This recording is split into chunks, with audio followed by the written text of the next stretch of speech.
देखो रे, individual demand की जो डिटरमिनेंट्स था उसकी हमने वीडियो बना रखी थी ऑलरेडी, हमने वो डिस्कस कर चुके थे। अब आ जाओ यहाँ पे क्या बनाएंगे हम बनाएंगे सीधा मार्केट डिमांड की जो डिटरमिनेंट्स है उसके बारे में डिस्कस करेंगे। ठीक है, चलो।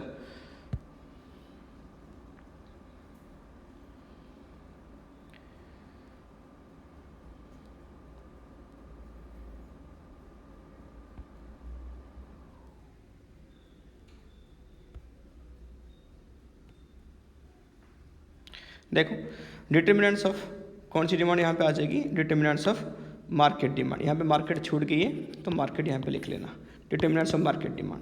तो पहला क्या है, size and composition of population, यानी पॉपुलेशन की साइज जितनी बढ़ जाएगी डिमांड भी उतनी बढ़ जाएगी। यानी कौन सी डिमांड की यहाँ पे बात हो रही है, मार्केट डिमांड यहाँ पे बढ़ जाएगी एंड वाइस वर्सा। पॉपुलेशन की साइज़ कम हो जाएगी तो डिमांड कम हो जाएगी।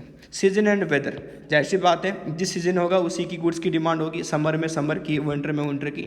उसके बाद डिस्ट्रीब्यूशन ऑफ इनकम, इसको दो पार्ट में डिवाइड कर देना। अगर इक्वल डिस्ट्रीब्यूशन होगा यानी सबके पास सेम वेल्थ होगी तो जाहिर सी बात है मार्केट डिमांड बढ़ जाएगी। एंड अगर अनइक्वल डिस्ट्रीब्यूशन, कुछ ही लोगों के पास पैसा रहेगा किसी के पास नहीं रहेगा तो भाई जाहिर सी बात है डिमांड क्या हो जाएगा, कम हो जाएगा। ठीक है, आगे चलो। इसको भी आप तुम लिख सकते हो क्या, रिच एंड पुअर के बीच में जो गैप है ना इंडिया में, ये बिल्कुल इसकी एग्जांपल है। ठीक है, क्योंकि यहाँ पे रिच एंड पुअर के बीच में बहुत हाई डिफरेंस है। यहाँ पे बहुत बड़े बड़े रिच रहते हैं तो अगर पुअर भी यहाँ पे उतनी ज़्यादा, गैप बहुत ज़्यादा है। यहाँ पे जो मिडिल फैमिली की इतनी, अगर जिस कंट्री में देखना जो मिडिल फैमिली होगा, मिडिल क्लास फैमिली होगा तो उन्हीं की जो यहाँ पे तादाद जहाँ पे ज़्यादा होगी वहाँ पे इकोनॉमिक ग्रोथ बिल्कुल सही स्टार्ट होगी। यहाँ पे ऐसा नहीं है, यहाँ पे बहुत हाई है और बहुत पुअर पीपल यहाँ पे रहते हैं। हो गया, आगे चलो। ये हो गया तुम्हारा डिटरमिनेंट्स हो गया मार्केट डिमांड की। नेक्स्ट देखो डिमांड फंक्शन के बारे में बात करते हैं।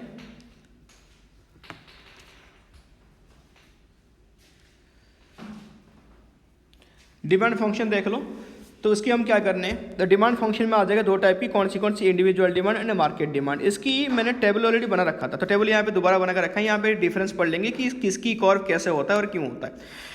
इंडिविजुअल डिमांड कर्व, क्वांटिटी आ गया यहाँ पे 5 4 3 2 1। देखो ये डिक्रीज हो रही है क्वांटिटी डिमांड, क्योंकि प्राइस यहाँ पे देखो राइज हो रही है, 1 था 2 था 3 था। यानी यहाँ पे क्या है, negative relationship between price and quantity demand की शो कर रहा है।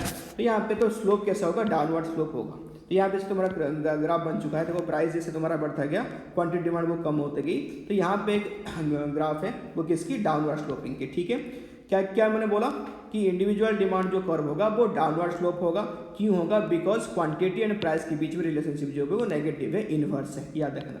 फिर मार्केट डिमांड देखो, मार्केट डिमांड भी सेम कहानी है तो, बट यहाँ पे इसकी जो कर्व है तो यहाँ पे क्या होगा, थोड़ा सा फ्लैटर है। क्यों, क्योंकि जो इंडिविजुअल डिमांड कर्व की समेशन को लेके मार्केट डिमांड बनती है। Q1 हो गया इंडिविजुअल डिमांड, Q2 हो गया इंडिविजुअल डिमांड, दोनों को प्लस कर दो तो ये यहाँ पे क्या आ जाएगा, Q1 प्लस Q2, ये हो जाएगा मार्केट डिमांड। तो ये कहीं ना कहीं इंडिविजुअल डिमांड कर्व की समेशन है तो डाउनवर्ड स्लोप है, बट थोड़ा सा फ्लैटर इसलिए है क्योंकि दोनों का समेशन है और यहाँ पे कुछ नहीं है। नेक्स्ट पे आ जाओ, हम बात करते हैं लॉ ऑफ डिमांड की। अभी हमने बात की थी कि एक इनवर्स रिलेशनशिप बिल्ड होती है, नेगेटिव रिलेशनशिप बिल्ड होती है किसके किसके बीच में, it is a relationship between price and quantity demand keeping other factor constant. यानी यहाँ पे क्या होगा, जो लॉ ऑफ डिमांड है वो ओनली प्राइस को लेके, प्राइस किसकी, प्राइस ऑफ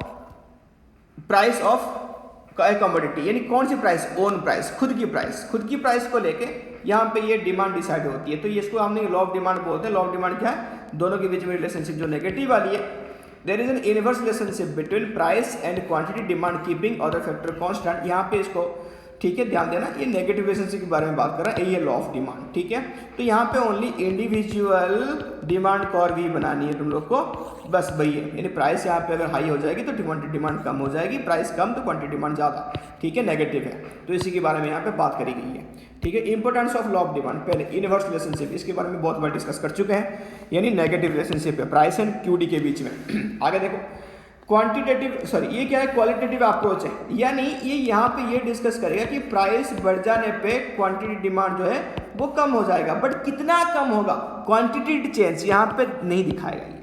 ठीक है, नो प्रोपोर्शनल रिलेशनशिप ऑल्सो, यानी यहाँ पे भी सेम है, प्राइस बढ़ने पे या प्राइस घटने पे कितनी परसेंटेज चेंज होगी क्वांटिटी डिमांड पे, वो भी यहाँ पे डिस्कस नहीं करा गया। ठीक है, तो यहाँ पे बिल्कुल ये क्या है, क्वालिटेटिव अप्रोच है, ये क्वांटिटेटिव अप्रोच है ही नहीं।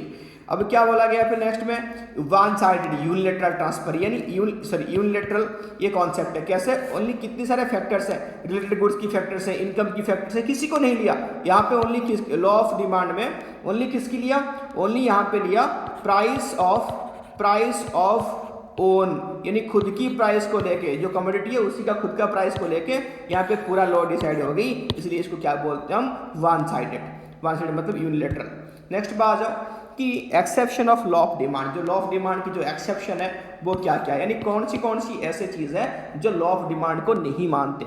तो पहले गिवन गुड्स का मतलब क्या होता है, दोज इन्फीरियर गुड्स जो सारे लो क्वालिटी गुड्स, अगर उसकी प्राइस बढ़ा के हम मार्केट में बेचेंगे तब जाके वो मार्केट में बिकेगा। फॉर एग्जांपल हॉर्लिक्स हो गया, यहाँ पे अगर मान लो कोई हॉर्लिक्स वाला कंपनी होगा, वो मुझे ऊपर अभी कॉपीराइट लगाया, फिर बोला कैसे बोल दिया तूने, हॉर्लिक्स होगी या नहीं तो क्या नाम है इसका, कंप्लेन होगी, जो तुम खाते हो बाहर से लेके, है ना, डब्बे पाउडर सब खाते हो, तो वहाँ पे क्या हो गया, ये सारे इन्फीरियर गुड्स हैं, यानी अगर उसको तुम खुले में कहीं बेचो तो यहाँ पे कोई इसको लेगा नहीं इतने कम पैसे देके। अगर थोड़ा ब्रांडिंग कर दो, डब्बे में पैक कर दो, बढ़िया 400 रुपये किलो बेचो तो लेगा, पक्का लेगा, क्योंकि इन्फीरियर गुड्स है, इसको प्राइस बढ़ाने पर ही इसकी डिमांड बढ़ती है, नहीं तो नहीं बढ़ती है। ठीक है, आगे देखो स्टेटस सिंबल गुड्स क्या हो गया, यानी गोल्ड, सिल्वर, ये सारे जो प्रेस्टीज शो करते हैं आजकल की डेट में। तुम आईफोन लेके घूमते हो, अच्छा तो क्या हम प्रेस्टीज है, ज़्यादा महंगा फ़ोन लेके घूम रहा है, तो ये यानी उसकी डिमांड तभी है क्योंकि इतनी महंगी है, वो महंगी गुड्स की डिमांड ज़्यादा है क्योंकि वो स्टेटस सिंबल करते हैं। ठीक है, तो ये भी लॉ ऑफ डिमांड को फॉलो नहीं करता। फियर ऑफ स्टेटस, फ्यूचर में कहीं तुम्हारा सामान जो क्वांटिटी है वो घटने वाली है, बोला नहीं मिलने वाली है सामान, तो लोग क्या करेंगे, आज जाकर इसको मार्केट में खरीद लेंगे, तो वाट एवर द प्राइस में भी, प्राइस चाहे कुछ भी हो, तो ये भी हो गया इग्नोरेंस। क्या हो गया ये, यानी हम बहुत टाइम पे मार्केट प्राइस को कंपेयर नहीं करते, हमको जहाँ से अच्छा लगता है वहीं से सामान उठा के लेके आते हैं। सोसाइटी के जितने सारे दुकानदार होंगे वो सब, क्योंकि बाहर इतना दूर कौन जाएगा, यहीं से ले लो चाहे कितने प्राइस में वो बेच रहा हूँ, तो वो क्या हो गया, इग्नोरेंस, वहाँ पे लॉ ऑफ डिमांड को फॉलो नहीं करा। फैशन रिलेटेड गुड्स, ये क्या कौन सी गुड्स होगी, यानी जिस चीज़ की ट्रेंड में अभी चल रहा होगा, जो चीज़ फैशन में चल रहा होगा, चाहे कुछ भी प्राइस है तुम डिमांड करो वही करोगे। आउटडेटेड चीज़ को डिमांड इतना नहीं करते, जो ट्रेंड में चल रहा है उसी को डिमांड बढ़ जाती है। नेसेसिटी ऑफ लाइफ, मेडिसिन, रोटी, कपड़ा, मकान, ये सारे क्या जो लाइफ की जिंदगी की नेसेसिटी है वो चाहिए, अभी चाहिए, तो उसके लिए हम वेट नहीं करेंगे वगैरह, उसके लिए हम क्या करते हैं, वेट नहीं करते, तो उसका हम क्या बोलते हैं, मेडिसिन लिख दिया, खाना नॉर्मल रोटी चावल राइस वेट, ये सब, ये चाहे दुनिया कुछ भी हो, कितने भी प्राइस हो, हम इसके लिए वेट नहीं करेंगे, चाहे प्राइस कुछ भी हो, जरूरी है तो अभी लेना ही पड़ेगा। चेंज इन वेदर,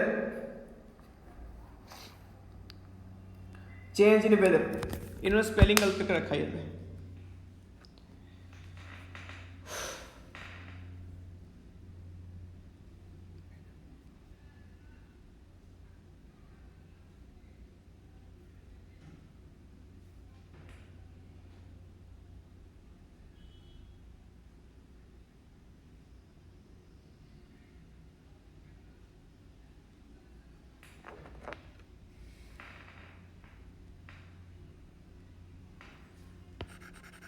वेदर लिख लिया, चेंज इन वेदर मतलब क्या है, अगर तुम्हारे पास क्या नाम है इसका, कोई किस टाइप की, फॉर एग्जांपल तुम्हारा यहाँ पे तुरंत वेदर चेंज होगी किसी चीज़ का, वेदर एंड यहाँ पे लिख लो, क्या बोलते हैं इसको, सीजन भी लिख सकते हो, जिस चीज़ का सीजन है, जिस चीज़ का वेदर है, तुम उसी चीज़ की गुड्स ही खरीदोगे, है ना। यानी फॉर एग्जांपल यहाँ पे बारिश हो रही है बहुत ज़्यादा, कि आप ही अचानक से गर्मी हुआ था, बारिश हो रही, तुम्हारे पास जाने के लिए कोई मतलब रास्ता है नहीं, तो तुम वहाँ पे क्या करोगे, पक्का अम्ब्रेला का दुकान ढूंढने का अम्ब्रेला खोलोगे। ठीक है, अब मैं एक फ़नी एग्जांपल देता हूँ। फॉर एग्जांपल तुम जा रहे हो यहाँ पे, रास्ते में जा रहे हो ना, सामने यहाँ पे पुलिस चौकी है, पुलिस यहाँ पे देख रही है, तुम हेलमेट नहीं पहने हो, तुरंत तुम बाइक पीछे मुड़ोगे, यहाँ पे देखो कि हेलमेट का दुकान है, हेलमेट पहन के सामने खड़ा होगे। ठीक है, तो सीजन एंड वेदर, ये मजाक था, तो कोई बात नहीं, समझ लेना।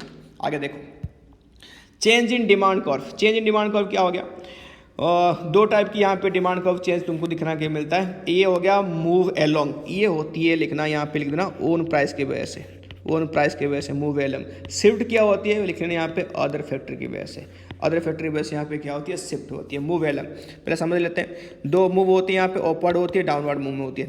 देखो अगर मान लो प्राइस बढ़ने पे, देखो यहाँ पे प्राइस की अपवर्ड मूवमेंट हुआ, तो क्वांटिटी डिमांड यहाँ पे क्या होगी, कम होगी। तो यहाँ पे जिस टाइम पे प्राइस की अपवर्ड मूवमेंट होती है, वहाँ पे क्वांटिटी डिमांड की क्या होती है, ये होती है कॉन्ट्रैक्शन होती है, यहाँ पे कॉन्ट्रैक्शन क्वांटिटी की है।